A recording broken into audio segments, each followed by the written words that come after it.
Hello guys, अस्सलाम वालेकुम। I am Syed Imran Shah. I hope all of you are doing well. तो जैसा कि हमने एक क्विक ओवरव्यू की सीरीज़ स्टार्ट करी थी डीएनएसके के लिए, सही है, director of nursing Sindh Karachi के लिए। तो उसमें टाइम कम है तो हमने एक क्विक ओवरव्यू जो है ना सीरीज़ स्टार्ट करी थी। तो उसमें जो मैंने पहला लेक्चर जो अपलोड किया था उसमें हमने बायोलॉजिकल मॉलिक्यूल्स का पार्ट 1 डिस्कस किया था। तो ये आज का लेक्चर नंबर 2 है जिसमें हम बायोलॉजिकल मॉलिक्यूल का पार्ट 2 डिस्कस करेंगे, सही है।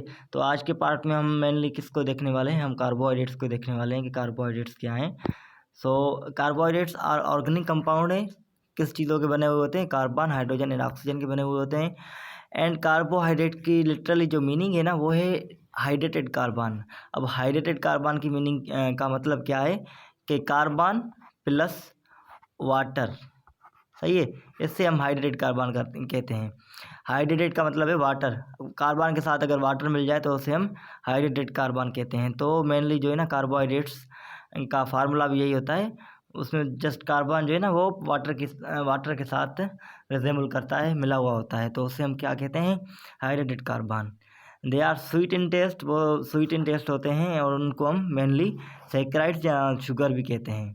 Carbohydrates are abundantly found in living organisms. Living organisms में सबसे ज़्यादा जो पाए जाने वाली चीज़ है ना वो कार्बोहाइड्रेट्स भी होते हैं एंड प्रोटीन भी होते हैं, सही है। सेल्यूलोज जो है वो मैं पहले ही बता चुका हूँ कि सेल्यूलोज क्या करती है, प्लांट की सेल वॉल जो होती है ना उसकी फॉर्मेशन करती है। और स्टार्च जो है वो प्लांट्स का स्टोरेज, मतलब फूड जो है ना प्लांट्स वो स्टार्च की फॉर्म में स्टोर करते हैं, सही है। तो वो भी एक पॉलीसेकेराइड है, इसकी क्लासिफिकेशन भी पढ़ेंगे आगे, सही है।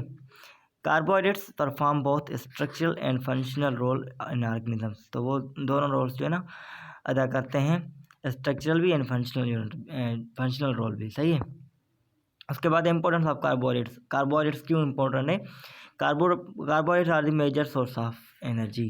तो सबसे ज़्यादा जो है ना प्राइमरी सोर्स जो है वो हमारे कार्बोहाइड्रेट्स से होते हैं, जिन्हें हम सबसे पहले जो है ना कंज्यूम करते हैं एज अ फ्यूल, सही है। और इसके अलावा रेस्पिरेशन और एटीपी फॉर्मेशन के लिए भी ना ये एक्ट एज अ फ्यूल, मतलब फ्यूल की तरह ये एक्ट करते हैं, एनर्जी प्रोवाइड करते हैं, सही है। Some carbohydrates act as a storage compound like starch हो गया, ग्लाइकोजन हो गया, glycogen in animal and starch in plants, सही है। एंड सेल्यूलोज जो है वो स्ट्रक्चरल और सपोर्ट का काम करती है, प्लांट की सेल वॉल बनाती है, सही है। तो कार्बोहाइड्रेट्स जो है ना वो cell communication and cell recognization में भी काम आते हैं, मेनली रिसेप्टर के तौर पर एक्ट करते हैं। ये कंबाइंड फॉर्म में होते हैं, लाइक ग्लाइकोप्रोटीन हो गया या ग्लाइकोलिपिड हो गया, उसकी फॉर्म में होते हैं, लेकिन इनका काम रिकग्नाइजेशन में भी है, सही है। उसके अलावा they are essential for metabolism and body function. तो मैंने जैसे कि बताया कि ये प्राइमरी सोर्स ऑफ एनर्जी होते हैं, तो इस वजह से मेटाबॉलिज्म और बॉडी के फंक्शंस के लिए भी ना सबसे ज़्यादा जो कंज्यूम होने वाली चीज़ है ना वो कार्बोहाइड्रेट होते हैं, सही है। उसके बाद एक क्लासिफिकेशन ऑफ कार्बोहाइड्रेट्स। अब क्लासिफिकेशन ऑफ कार्बोहाइड्रेट्स हम कैसे करते हैं, इनको मेनली हम 3 ग्रुप्स में डिवाइड करते हैं, monosaccharides, oligosaccharides and polysaccharides on the basis of their sugar units. तो जिसमें सिर्फ एक शुगर यूनिट हो उसे हम मोनोसेक्राइड कहते हैं, और जिसमें 2 से लेकर 10 तक शुगर यूनिट्स हों उन्हें हम ओलिगोसेक्राइड्स कहते हैं, और जिसमें 10 से ज़्यादा यूनिट्स हो ना उन्हें हम पॉलीसेक्राइड कहते हैं। Different classes of carbohydrates perform different biological function. जो अलग अलग जो क्लासेस है ना, मोनोसेक्राइड, ओलिगोसेक्राइड और पॉलीसेक्राइड्स, ये अलग अलग फंक्शन जो है ना परफॉर्म करती हैं किसी भी लिविंग ऑर्गेनिज्म में, सही है। उसके बाद एक क्लासिफिकेशन किसकी बेसिस पर होती है, number of sugar molecules present, सही है, मैंने ये बता दिया पहले ही। उसके बाद मोनोसेक्राइड। मोनोसेक्राइड को डिटेल में देखते हैं। मोनोसेक्राइड जो है सिंपलेस्ट फॉर्म ऑफ कार्बोहाइड्रेट है, मतलब इससे ज़्यादा ये ना हाइड्रोलाइज नहीं हो सकता है, ये सिंपलेस्ट फॉर्म ऑफ कार्बोहाइड्रेट यही है, सही है, इससे छोटा कुछ नहीं हो सकता, सही है। अब यहाँ के क्या कह रहा है, they contain only 1 sugar molecule, they can not be hydrolyse further, मैंने बता दिया। और इनका जो जनरल फार्मूला होता है ना CnH2n और ON, सही है। अब मैं ये बता दूँ कि N क्या है, N क्या है, नंबर ऑफ मॉलिक्यूल्स कह सकते हैं। तो ये कैसे बनेगा फार्मूला, अगर फॉर एग्जांपल ग्लूकोज की बात करें तो उसका फार्मूला क्या होता है, C6 होता है, सही है, C6। अब यहाँ क्या है H2n, तो मतलब अगर n की जगह पर हमने 6 किया है ना, तो 6 को मल्टीप्लाई करेंगे 2 से, तो कितने बन जाएंगे H12। सही है। और O के आगे सिर्फ n ही है, तो वहाँ पर भी हम सिर्फ 6 ही लिख देंगे। तो ये ग्लूकोज का फार्मूला है, याद कर लेना, ग्लूकोज एंड फ्रक्टोज का। सही है। तो इसमें देखें, अब वाटर का क्या होता है H2O। सही है। उसमें भी अगर हम इसका बिल्कुल सिंपल अगर निकालें तो 6 का क्या निकलेगा 3 निकल जाएगा। सही है। और यहाँ से 6 निकलेगा। इससे हम फर्दर अगर और भी क्या है कि मॉडिफाई करें, बिल्कुल सिंपल करें, तो 3 का 1 निकल जाएगा और 6 का 2 निकल जाएगा। तो बन गया ना H2O। इसलिए इनको कहते हैं हम हाइड्रेटेड कार्बन। सही है। कार्बन सेम ही है, लेकिन ये जो है ना वाटर से ड्राइव्ड हुआ है, तो इसलिए हम इनको हाइड्रेटेड कार्बन कहते हैं। सही है। इसके एग्जांपल्स में क्या है, ग्लूकोज है, फ्रक्टोज है, राइबोज है एंड गैलेक्टोज है। सही है। और ये मैंने फार्मूला बता दिया, ये ग्लूकोज का, ये याद करना है। सही है। MCQ आ सकता है ग्लूकोज का formula. They are white crystal solids होते हैं, स्वीट इन टेस्ट होते हैं। सही है। मोनोसेक्राइड का टेस्ट क्या होता है, स्वीट होता है। पॉलीसेक्राइड का कोई टेस्ट नहीं होता आगे चलकर, क्योंकि कम्प्लिसिटी जैसे जैसे जैसे बढ़ती है ना, तो उसकी सॉल्युबिलिटी भी कम हो जाती है, वो वाटर में सॉल्युबल नहीं रहते हैं, और उनकी टेस्ट जो है ना वो भी ख़त्म हो जाती है। अब मोनोसेक्राइड जो है वो वाटर में सॉल्युबल होते हैं, और ये इनका मेन काम है मेटाबॉलिज्म में। सही है। लाइक ग्लूकोज है ATP बनाने में, रेस्पिरेशन में ग्लूकोज का काम है। सही है। तो मेटाबॉलिज्म में मोनोसेक्राइड का सबसे बड़ा रोल होता है। अब मोनोसेक्राइड को हम भी फर्दर क्लासिफिकेशन भी करते हैं मोनोसेक्राइड्स की भी। सही है। किसकी बेसिस पे करते हैं, नंबर ऑफ कार्बन एटम्स के, उसमें कितने कार्बन एटम्स मौजूद हैं। अब ये याद कर लें, मोनोसेक्राइड जो है ना स्टार्ट ही ट्रायोस से होते हैं। ट्रायोस का मतलब है 3, टेट्रोस का मतलब है 4, पेंटोस का मतलब है 5, हेक्सोस का मतलब है 6।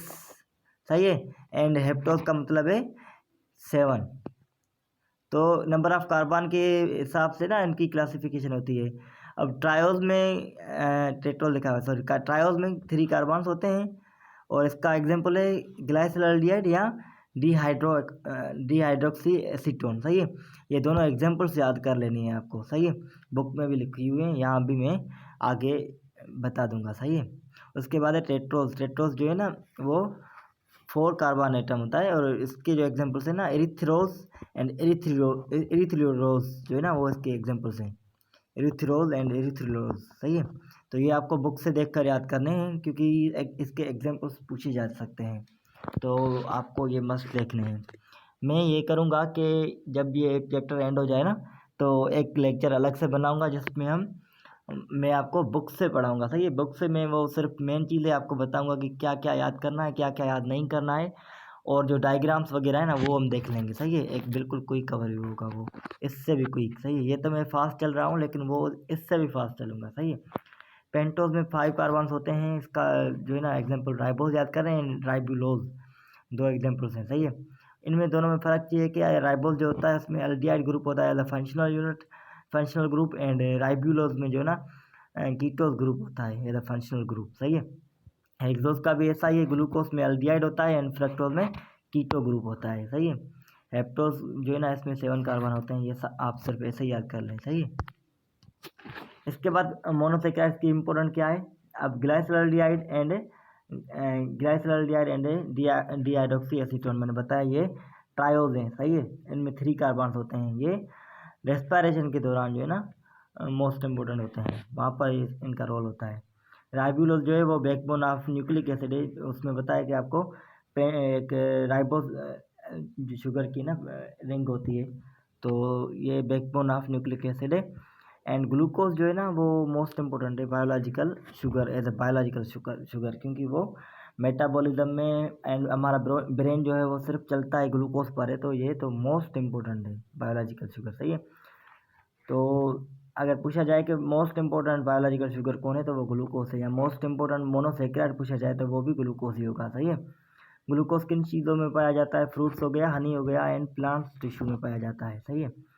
एंड फ्रक्टोज जो है वो फ्रूट्स में पाया जाता है, इसलिए इसको फ्रूट शुगर भी कहते हैं। अब गैलेक्टोज एंड मेनोज जो है ना, उनका भी स्ट्रक्चरल शुगर्स में बड़ा इंपॉर्टेंट रोल होता है, स्ट्रक्चरल शुगर है ये, सही है।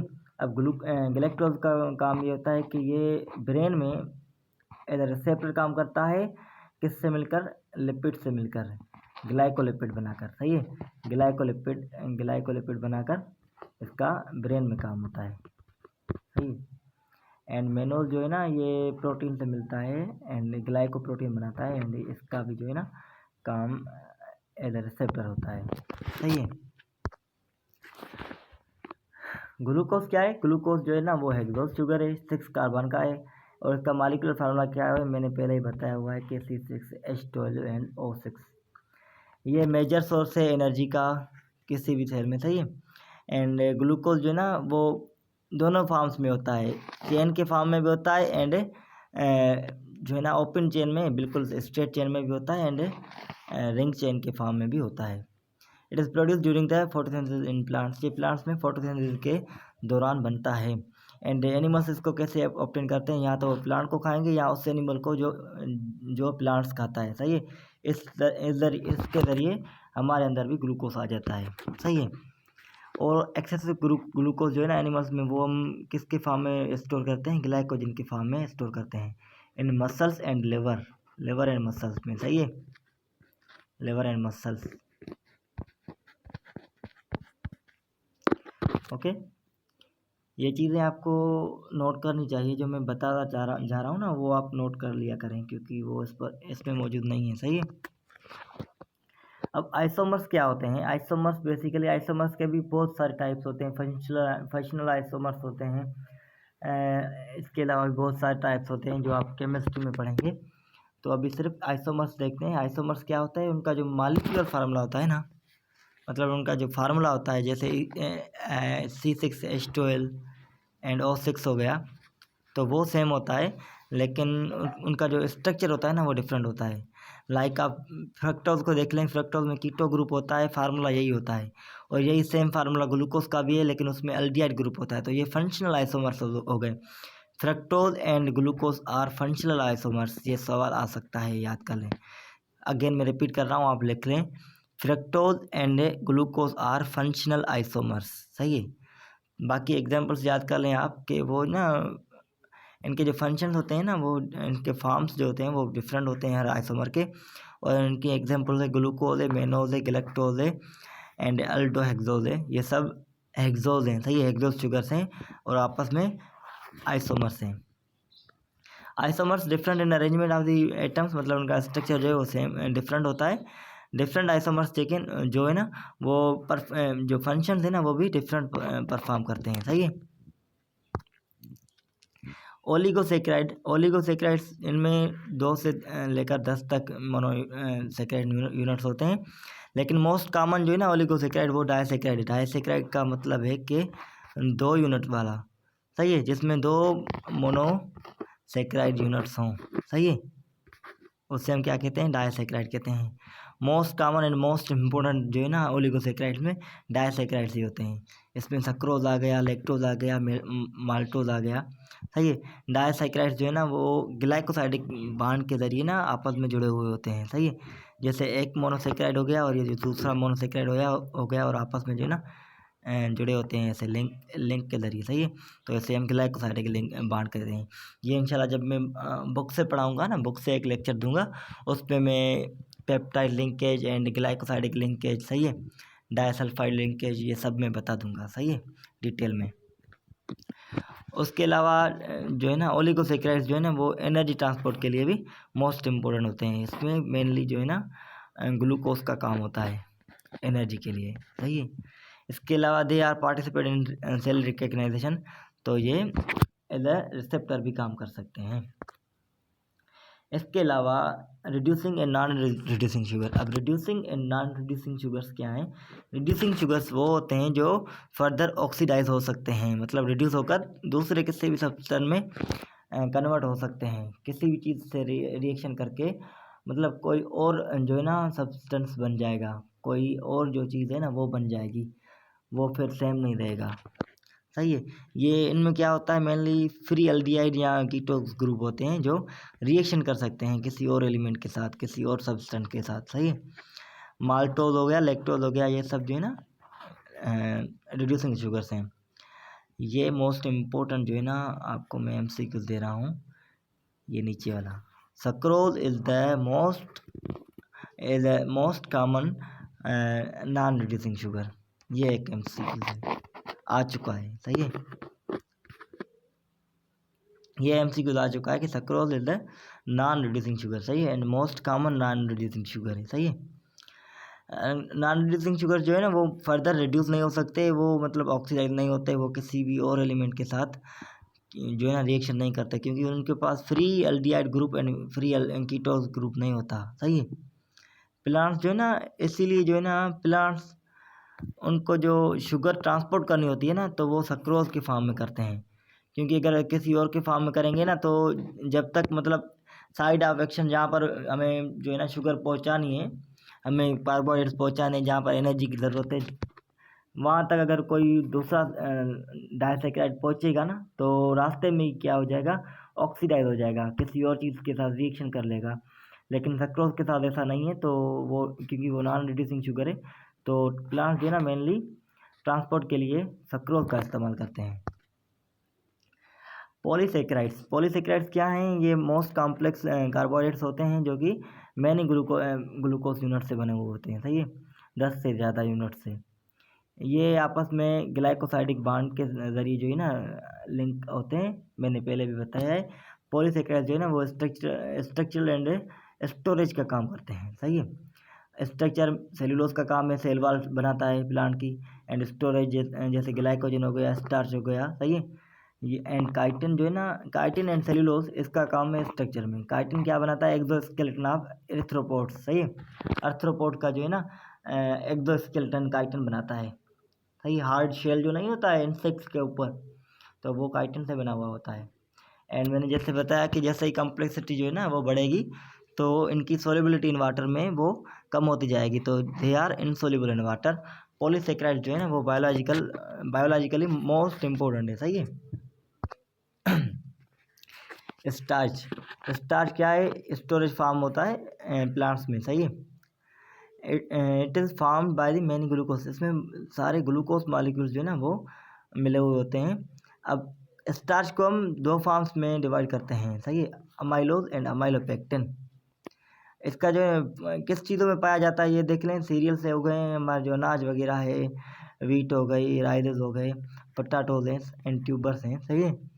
एंड अमाइलोज को हम दो फार्म्स में डिवाइड करते हैं, अमाइलोज एंड अमाइलोपेक्टिन। अमाइलोज जो है वो स्ट्रेट चेन के होते हैं, लाइक ऐसे बना हुआ होता है। सही है। ये अमाइलोज है। एंड अमाइलोपेक्टिन जो होता है ना वो ऐसे नहीं बना होता। ये अगर ये अमाइलोज हो गया ना, तो अमाइलोपेक्टिन की ऐसे ब्रांचेस निकली हुई होती हैं। सही है। तो ये ब्रांच स्ट्रक्चर होता है अमाइलोपेक्टिन। सही है। ये ब्रांच चेन में होता है। Function of starch, energy store करने का काम करता है, मेन जो इनका फंक्शन है। फूड रिजर्व करता है। सही है। और ह्यूमन जो है ना ये सिर्फ फूड के ज़रिए ना स्टार्च हासिल कर सकते हैं, लाइक प्लांट्स को खा लिया जाए और कुछ। सही है। जो स्टार्च रिच प्लांट्स होते हैं उन्हें खा लिया, तो उनके थ्रू हम स्टार्च जो है ना ऑब्टेन करते हैं। स्टार्च कैन भी स्टार्च जब टूटता है तो वो ग्लूकोज के यूनिट्स में ना कन्वर्ट हो जाता है। सही है। अच्छा, मैं आपको बताऊं कि जब मैं फर्स्ट सेमेस्टर में था ना, बीएस नर्सिंग के फर्स्ट सेमेस्टर में था, तो मुझे याद है वहाँ पर हमने बायोकेमिस्ट्री की लैब में स्टार्च की टेस्ट की थी, सारे कार्बोहाइड्रेट की टेस्ट की थी, उसमें स्टार्च भी था। तो जब हमने आयोडीन सॉल्यूशन के साथ रिएक्शन करवाया ना स्टार्च का, तो उसका जो कलर हो गया ना वो डार्क ब्लू हो गया, डार्क ब्लू हो गया। सही है। Black type, blue black type हो गया। तो जब हम इसे आयोडीन के साथ आयोडीन के सॉल्यूशन के साथ टेस्ट करते हैं ना, तो किसी भी अब फॉर एग्जांपल कोई कार्बोहाइड्रेट हमें मिला है। सही है। हमें पता नहीं ये स्टार्च है, सेल्यूलोज है, या ये क्या है, ग्लाइकोजन है, तो हम क्या करते हैं इसे आयोडीन के सॉल्यूशन के साथ मिला देते हैं। सही है। फिर अगर इसका रंग जो है ना वो ब्लू डार्क हो गया, तो हम समझ जाते हैं कि ये स्टार्च है। सही है। तो ये एक टेस्ट होता है, स्टार्च की टेस्ट कहा जाता है इसे। सही है। Starch is important in agriculture and food industries, सही है। अब ग्लाइकोजन जो है वो भी एनिमल्स में स्टोरेज का काम करता है और इसे हम कॉमनली एनिमल स्टार्च भी कहते हैं, सही है। ये MCQ याद कर लेना, सही है। Glycogen is store mainly in liver और एंड मसल्स में जो है ना ये स्टोर होता है, मैंने पीछे भी बता चुका हूँ मैं, सही है। It contains highly branch glucose chains, इसमें भी ब्रांच स्ट्रक्चर्स होती हैं, सही है, जैसे मैंने ग्लाइकोपेक्टिन में दिखाया, सही है। तो ये भी हाईली ब्रांच ग्लाइकोप्रोटीन पेक्टिन कह रहा हूँ, अमाइलोपेक्टिन की तरह, लेकिन ये उससे ज़्यादा ब्रांच होता है। अमाइलोपेक्टिन जो है ना वो कम ब्रांच होता है, सही है।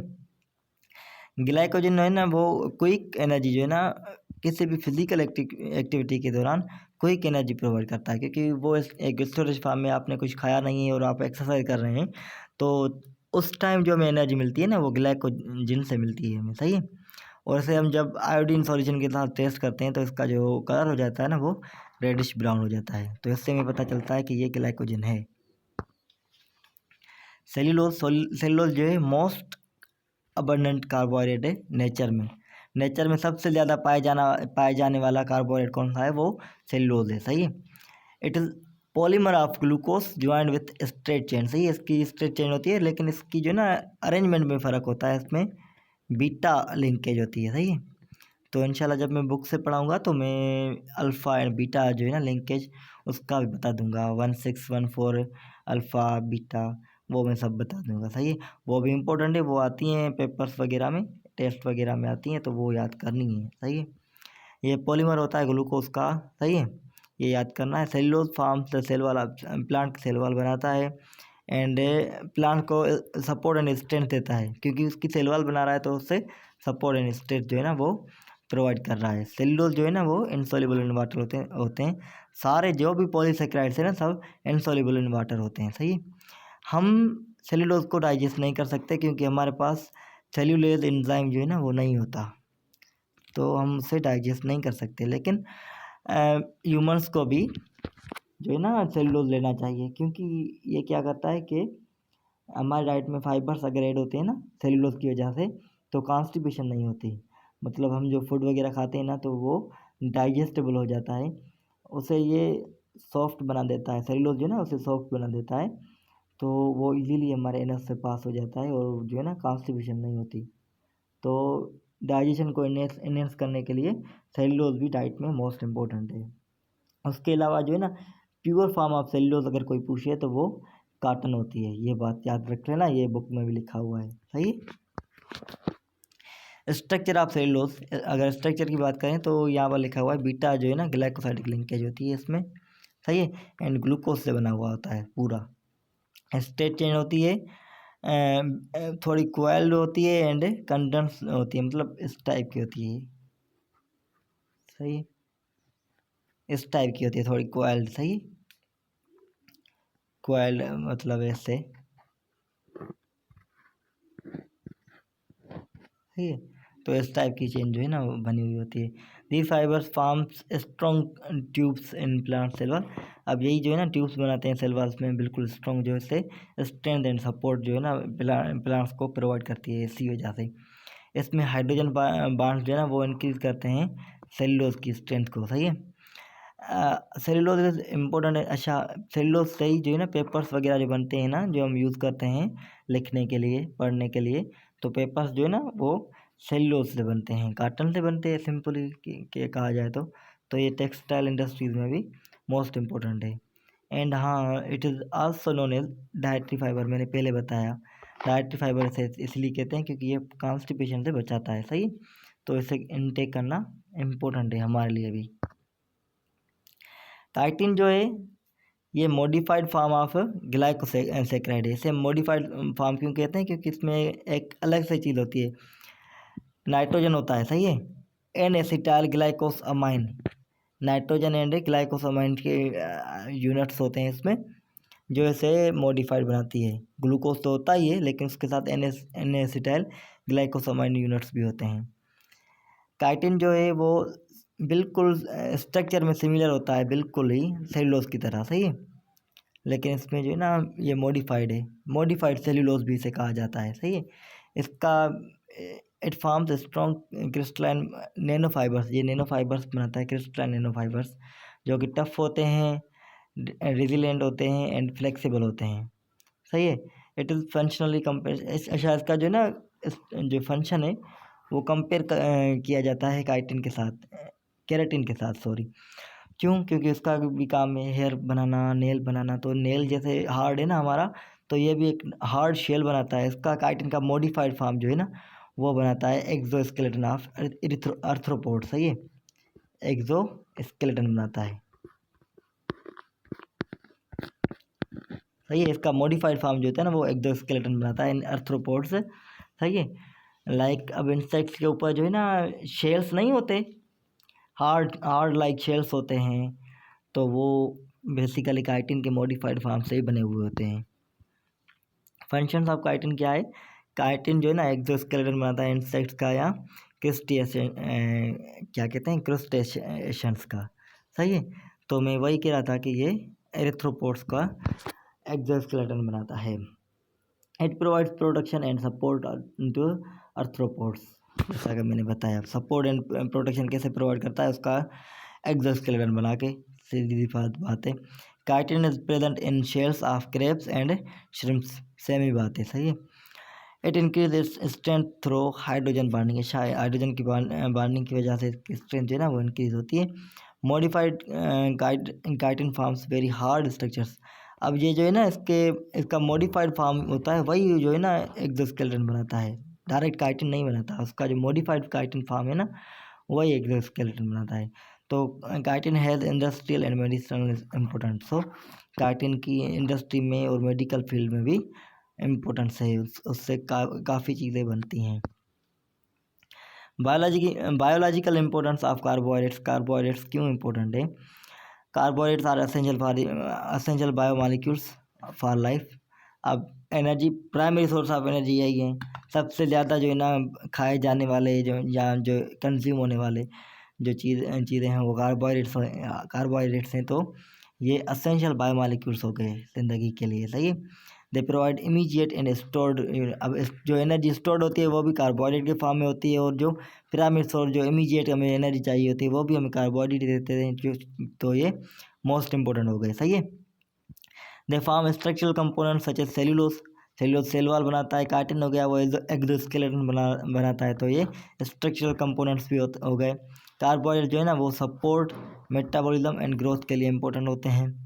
दे are important in transport and storage of energy. Transport mainly sucrose करता है, सही है, प्लांट्स में।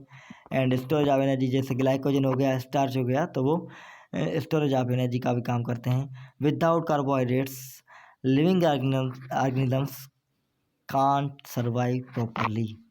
सही है, जाहिर सी बात है। अब समरी क्या हो गई, क्या क्या पढ़ा हमने कार्बोहाइड्रेट्स में?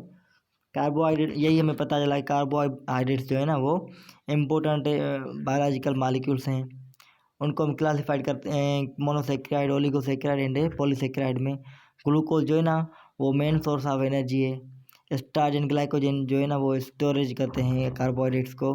सेलुलोज एंड काइटिन जो है वो स्ट्रक्चरल फंक्शन जो है ना प्रोवाइड करते हैं, मतलब परफॉर्म करते हैं। एंड कार्बोहाइड्रेट्स जो है ना वो लाइफ के लिए मोस्ट नेसेसरी है। सही है, मोस्ट इम्पोर्टेंट है। तो this is the end of part 2। इंशाल्लाह आप शाम तक ये देख लें, मैं शाम ही थर्ड पार्ट जो है ना वो भी अपलोड कर दूंगा। सही है।